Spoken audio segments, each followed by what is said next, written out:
රාගයෙන් පීඩා විඳින දරුවන් ගැන ලියලා ඉවලා තියෙනවා.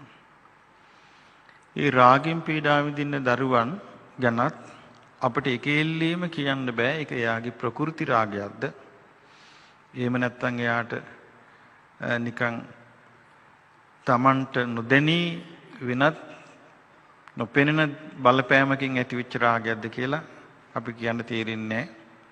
ඒ දරුවන්ටත් බොහොම හොඳයි රුවන්වැලි සෑයට ගිහිල්ලා නිවාඩු වෙලාවක මහා සෑය වන්දනා කරලා පිරිත් කියලා ඒ මිනිස්සුෙකුට කියනවා වගේ ඒ මහා සෑයේ වැඩ සිටින ද්‍රෝණිය ධාතුන් වහන්සේලාගේ සත්‍යානුභාවය ජීවමානව තියෙනවා.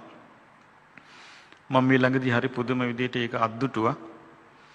ඒ කියන්නේ ඊටාම බරපතල ලෙස වාහන අනතුරකට ලක් වුණා අපේ පැවිදි වෙන්න ආපු දරුවෙක්. මේ ළඟදී. ඒ ලක් වෙච්ච වෙලාවේ පාන්දර 3:00ට විතර මේක වෙලා තියෙන්නේ. අනුරාධපුර ස්පිතාලෙට ගෙනිහිල්ලා තියෙන්නේ.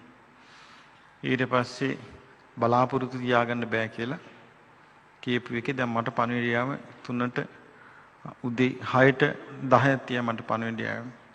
ආපු ගම මට තේරුණා වෙන කරන්න දෙයක් නැහැ බේර ගන්න පුළුවන් දෙවියන්ට තමයි කියලා. මං ඉතින් වයසරුණ දිව්‍ය රාජයාට පහනක් කියලා කිව්වා මේ කරිණිමිත සූත්‍ර සජ්ජායනා කරලා මේ දරුවාගේ ප්‍රාණය බේරන්න කියලා. ඊට පස්සේ මම බුදුරජාණන් වහන්සේගේ ධාතුන් වහන්සේලා ඒ අභිවන්දනා කරන කුටියේ වැඩ ඉන්න බව සත්‍යයි කියලා මම පිළිගන්නවා. රහත් ධාතුන් වහන්සේලා වැඩ සිටින බව සත්‍යයි කියලා පිළිගන්නවා. මේ සත්‍යානුභාවයෙන් මේ දරුවාගේ ජීවිතේ බේරෙන්න කියලා. ඊට පස්සේ මම අනුරාධපුරේ වැඩියා. ඒ දරුවාගේ එතකොටත් සිහිය නැහැ. එතකොට වෛද්‍යවරු කිව්වා මෙහෙමයි මේ තියෙන තත්ත්වය අනුව නාහෙන් ලේ ඇවිල්ලා කන් වලින් ලේ ඇවිල්ලා මොළයට ගොඩාක් හානි වෙලා තියෙන බව පේනවා. ඒ නිසා ඔලු කට්ට ගලවන්න වෙයි වගේ. එතකොට ඊට පස්සේ කිව්වා බෙල්ලට මොනව කරන්නද කියලා අපි තාම දන්නේ නැහැ. සුසුම්නාව කැඩිලා වගේ. තාම මුකුත් 100ක් නැහැ. තාම අපිට විශ්වාස කරන්න බෑ ජීවිතේ කියලා. ඒ විදිහ අතකුත් කැඩිලා කකුලකුත් කැඩිලා. ඊට පස්සේ මම රුවන්වැලි මහා සෑයට එතකොට මට මතක් වුණා දැන් ඒක වෙන්නේ ඉස්සර වෙලා මම රුවන්වැලි මහා සෑයට යන්න හදනකොට මට තව දෙයක් මතක් වුණා. මාව වන්දනාව එක්කන් ගියා අපේ දයාවංශ ජයකුඩි මහත්මයා බුරුමේ.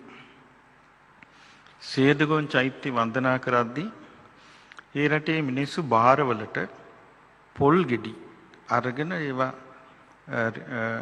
රත්තරන් පාටින් හරි රිදී පාටින් හරි පාට කරලා මල් පළතුරු තියලා ඒ වට්ටියක් සේදගොන් චෛත්‍යයට පූජා කරනවා. මම පූජා කරා මට මතකයි. මට ඕක මතක් වුණා. ඒක අවුරුදු මං හිතන්නේ 10කට වගේ කලින් වෙච්ච එකක්. මට ඒකත් මතක් වුණා. මතක් වෙලා මං ඉක්මනට පොල් ගෙඩි 7ක් බිම වැටෙන්න නොදී අතට කඩලා ගත්තා. අරගෙන ඒකත් පාට කරගෙන මල් ගොඩක් තියාගෙන වට්ටිය අරගෙන ඒ පොල් ගෙඩි 7ත් මලුත් ඔක්කොම ලෑස්ති කරලා රුවන්වැලි සෑයට පූජා කරලා සත්‍යක්‍රියා කළා. මේ දරුවා බේරා දෙන්න මේ බුදුගුණ සත්‍ය උපකාරී වේවා කියලා. ඊට පස්සේ ලෙඩා බලන්න ගියාම ඒ ડોක්ටර් වෛද්‍යවරයා එතුමා කිව්වා ස්වාමීන් වහන්සේ මේ හොඳ පැත්තට හැරෙන්න ගත්තී උදේ 6 ඉඳලා කිව්වා. ඒ කිව්වේ මම පහන තියලා සෙත් පතපු වෙලාවෙ ඉඳලා හොඳ පැත්තට හැරෙන්න අරන් තියෙන්නේ. ඒත් බලාපොරොත්තු තියාගන්න බෑ කිව්වා. ඊට පස්සේ දැන් තාම 100ක් නැහැ. දවසක් ගියා, දෙකක් ගියා, තුනක් ගියා. ඊට පස්සේ ටික ටික හොඳ පැත්ත බලාපොරොත්තු වෙනවට වඩා වේගෙන් හොඳ පැත්තට එන්න ගත්තාම ඒ වෛද්‍යවරු කිව්වා ස්වාමීනි හරි පුදුම සහගතයි. කන් වලින් ලේ ආව, නාසෙන් ලේ ආව, මේ කොහෙන් ආපු ලේද දන්නේ දැන් එහෙම ලේ තුවාල වෙච්ච තැනක් නෑ කිව්වා. හොඳට කල්පනාව තියෙනවා, හොඳට ඇස් පේනවා, බෙල්ලට මොකුත් වෙලත් නෑ. දැන් ටිකට් කපලා ගෙනල්ලා ඉන්නවා මේ දැන් කකුලේ අතේ සනීපේ තියෙන. ආශ්චර්ය විදියට කියන ආශ්චර්යවත් විදියට ලීඩා සනීප වුණා. ඒ අපි අවංක විශ්වාසයෙන් ඒ සත්‍ය ගැන අදහගෙන කරපු දේ.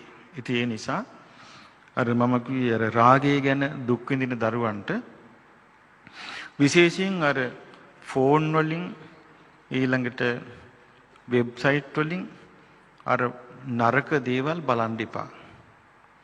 ඒක තමයි ප්‍රධානම විනාශය. ඊළඟට ඒවට ඇබ්බැහි වෙච්ච අය කියන ඒවා ගන්න එපා. ඊළඟට ඒවට ඇබ්බැහි වෙන්න එපා. ඇබ්බැහි වීම තුළ සමහර විට අපිට නොතේරි ඒක තමන්ගේ හිත දුර්වල කරනවා.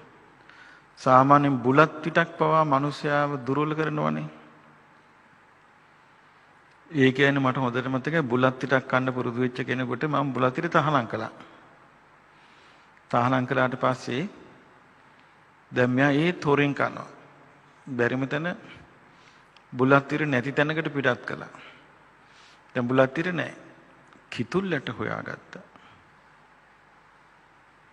කිතුල්ලට හොයාගෙන වෙන ගස්වල කොළ జాතියකුත් එක්ක තලලා හපලා කණ්ඩ ගත්ත බුලත් පිට වෙනකොට. බලන්න මේ ඇබ්බැහි වීම කොච්චර දරුණු විදියට යනවද කියලා. ඒ වගේ රාගික දෙයකට ඇබ්බැහි වුණාට පස්සේ තමන්ගේ කයත් ඉල්ලනවා ඒක, හිතත් ඉල්ලනවා ඒක. එතකොට තමන් අසරණ වෙනවා. ඒ අසරණකමෙන් බේරෙන්න හොඳම දේ තමයි රුවන්වැලි සෑය වන්දනා කළා. ඒ ධාතුන් වහන්සේලා වැඩ ඉන්නේ රාගික කෙනෙකුගේ නෙමෙයි. රාගේ ප්‍රහාණය කළ සම්බුත් ඥාණයෙන් තමන්ම උපදවාගත්තු ඥාණයෙන් රාගේ ප්‍රහාණය කළ, ද්වේෂේ ප්‍රහාණය කළ, මෝහය ප්‍රහාණය කළ වීත රාගී, වීත දෝෂේ, වීත මෝහි භාග්‍යවතුන් වහන්සේගේ ධාතු වහන්සේලා වැඩ ඉන්නේ. උන්වහන්සේ මාර්ගය කියා දීලා අනන්ත කෝටි සංඛ්‍යාත පිරිසක් මේ රාග දේශ මොහ නිසා ඇතිවන අර්බුද වලින් සදාහරම නිදහස් වුණා. මේක සත්‍යයක්. මේ සත්‍ය ක්‍රියාව කරන්න. කළ තමන්ට පීඩාවක් නොවි මේ ඉඳන පීඩාවෙන් දුර වෙන්න වාසනාව ලැබේවා කියලා ප්‍රාර්ථනා කරගන්න. මට තව කෙනෙක් එහෙම හම්බුණා අධික ලෙස පීඩාවෙන් ඉඳින. මං එයාට කිව්වේ 6 මාසයකට රාගයෙන් විඳින දුක 6 මාසයකට නවත්තලා දෙන්න කියන්න කියලා. එතකොට 6 මාසයක් එයා රාගෙන් පීඩාවක් නොවි ජීවිතය ගත කළා. ඒ කාලය තුල රැස් කරන පින් 6 මාසයකට පස්සේ ආයෙ රුවන්වැලි සෑයට ගිහිල්ලා අනුමෝදන් කරන්න කිව්වා. ඊළඟ 6 මාසෙට මම පොඩ හරි එහෙම කෙනෙක් මේ විඳෝ ඉන්නේ නැතුව ඒකෙන් බේරෙන්න පුළුවන් නම් හොඳයි. මොකද සමහර අවස්ථාවල තියෙනවා මම එහෙම කිව්වේ මට හම්බ වුණා ඔය තොරතුරු වගේක්. ඒකේ තිබුණා මේ ආවේශ, ඒ කියන්නේ මිනිස්සුන්ගේ ඇඟවල් වල භූතයෝ රිංගපු විස්තරයක් ගැන. ඒ භූතයෝ රිංගලා තියෙන ඉන්ටර්නෙට් එකෙන්. ඉන්ටර්නෙට් එකේ වල් චිත්‍රපටි බලද්දි ඒක ආසින් තමයි ඒ අර මේ වල් භූතයා ඇඟට රිංගලා තියෙන්නේ. එතකොට ඒ භූතයාගේ තියෙන අර නරක ගති ඔක්කොම පාවිච්චි කරනවා අර පුද්ගලයා හරහා. එතකොට එයාට කොච්චර අවශ්‍ය වුණත් ඒකෙන් නිදහස් වෙන්න බෑ. අර භූතයා දෙන්නේ නැහැ. ඉතින් දවසම ඉන්ටර්නෙට් වලින් ෆෝන් චිත්‍රපටි බල ඊට පස්සේ කරන්නේ අර තමන් යම්කිසි ලාමක ක්‍රියාවක යෙදෙමින් ඉන්නේ ඒක. මේක නතර කරගන්න බෑ. බැලුවම ඇඟි භූතෙක්. ඉතින් මේ වගේ ඒ තුලිනුත් මාර බලවේගයේ ක්‍රියාත්මක වෙනවා. ඉතින් ඒ නිසා මේවෙන් සිද්ධ වෙන හානි වළක්ව ගන්න තියෙන හොඳම දේ තමයි අපිට බුදුරජාණන් වහන්සේගේ සරණ. ඊළඟට ධර්මයේ තියෙන සරණ, ශ්‍රාවක සංඝයාගේ තියෙන සරණ. බුදුරජාණන් වහන්සේ නිකන් සම්බුද්ධත්වයටපත් උනේ නැහැ. උන්වහන්සේ මහා බෝධි මූලයේදී වජිරාසනයේ මත වැඩ ඉඳලා විශාල යුද්ධයක් කළා. ඒ යුද්ධයේදී සේනා සහිත ලෝකාධිපති මාරයා පරාජයටපත් වුණා. දැන් මේ පරාජයටපත් වෙච්ච එක්කිනා දැන් බුද්ධ ශාසනයේ දැන් නැති වෙච්ච කාලේ එයා තමයි බලවත්. එයාගේ පිරිස තමයි ඔය ඉන්ටර්නෙට් අස්සෙන් රින්ගන්නේ. ඉතින් මැරෙන මිනිස්සු යන්නේත් ඒ ගොඩටමයි. ඉතින් බඳු තත්ත්වයක තමයි අපිට මේ අපිට දැන් තියෙන්නේ පහසුකම් දරුවනේ. ඒ කියන්නේ අපිට යාන වාහන පහසුකම් තියෙනවා. ඉක්මනට කෑම බීම ඉන්ස්ටන්ට් කෑම බීම තියෙනවා. ඊළඟට අපිට සංනිවේදනයේ බොහොම වේගවත් සංනිවේදනයක් තියෙනවා. මේවෙන් අපිට හිතෙන්නේ නිකන් අපි දියුණුයි වගේ එක. අපි නෙමෙයි දියුණු භෞතික තාක්ෂණයයි. අපේ කිසිම දියුණුවක් නැහැ. අපේ ලොකු පිරිහීමක් තියෙන්නේ මිනිස්යාගේ. තාක්ෂණික දියුණුවෙන් මිනිස්යාට කරන ඒ වැඩ කටයුතු වල පහසුකමක් ලැබී තියෙනවා. නමුත් මේ පහසුකම ඇතුලේ තියෙන්නේ මාර බලය. මාර බලවේගය තියෙන්නේ.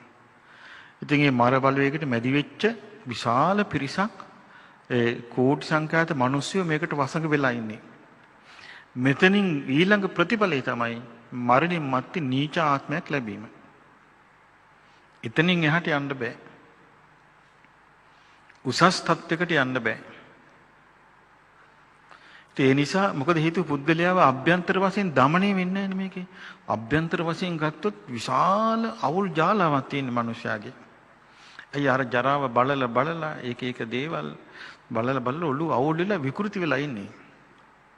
කන බොන කෑමත් විකෘති. ඊළඟට බලන දේවලුත් විකෘති. පෙන්නන ෆිල්ම් පවා විකෘති. ඒ හැම විකෘතියට ගොදුරු වෙච්ච මිනිස්යාට එන්න විනාශ වෙනවා. ඉතින් මේකෙන් බේරෙන්න තියෙන දේ තමයි අපිට අපේ වාසනාව තමයි අපි මේ රටේ උපන්න එක. ඒ කියන්නේ අපි සිංහල වෙලා උපන්න එක. අපිට බුදුරජාණන් වහන්සේ සරණ යන්න ලැබිච්ච එක.